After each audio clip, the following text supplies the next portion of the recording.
Darboe järkevästi pelaa tämän tilanteen. Pelaa sitten pystyyn. Tahvanainen on yksin läpi. Mitä tekee Tahvanainen? Ai, mikä chippi. Ohi Häkkisen. Ja peli on 3-1. Darboe loistava yksilösuoritus ahtaassa tilassa ja sen jälkeen loistava pystyjuoksu Toni Tahvanaiselta ja peli on 3-1. Juuri kun näytti, että kohta helähtää AC:n päädyssä, niin kotijoukkue iskee kolmannen maalin. Juho, mitä sanot? No, monesti ollut tuossa niinku vastaavassa tilanteessa, että niinku oma joukkueen peli pyörii tuolla ja niinku maali roikkuu ilmassa. Ja tää niinku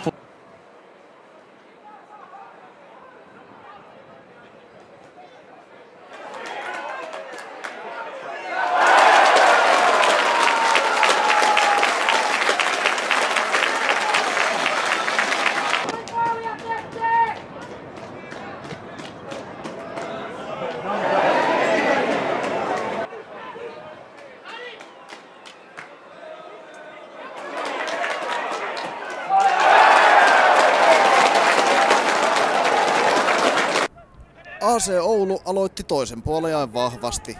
Kimo Darboe pelasi Iiro Vandelille vetopaikan, mutta MP:n kotijoukkueen 2 maalin johtoasema ei kestänyt edes 5 minuuttia. Vierasjoukkue rakenteli maalin vapaapotkusta ja lopulta vahvasti läpi ottelun pelannut Darboe sai ohjattua pelivälineen verkkoihin. AC Oulu sai kavennusmaalista virtaa ja toi pelin tasoihin alle 2 minuuttia edellisestä osumasta.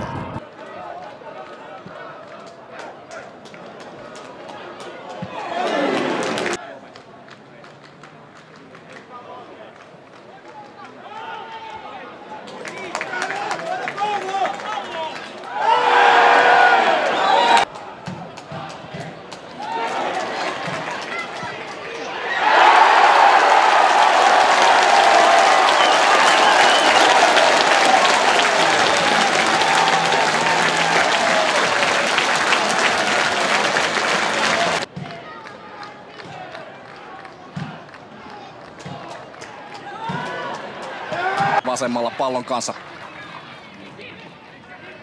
6 maalin mies tältä kaudelta.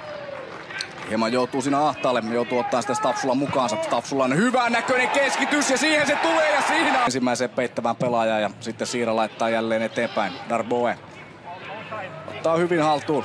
Nyt pitäisi käyttää tuota selusta.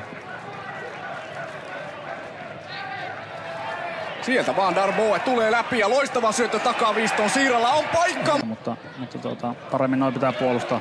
Näin tulee jälleen AC. Heikkilä! Ja tolpassa käy ja siinä on. Hietanen laittaa palloa eteenpäin. Darboelta hyvä haltuunotto rinnalla ja menee vielä seuraavastakin ohi. Sieltä tulee Kemo Darboe alaviistoon.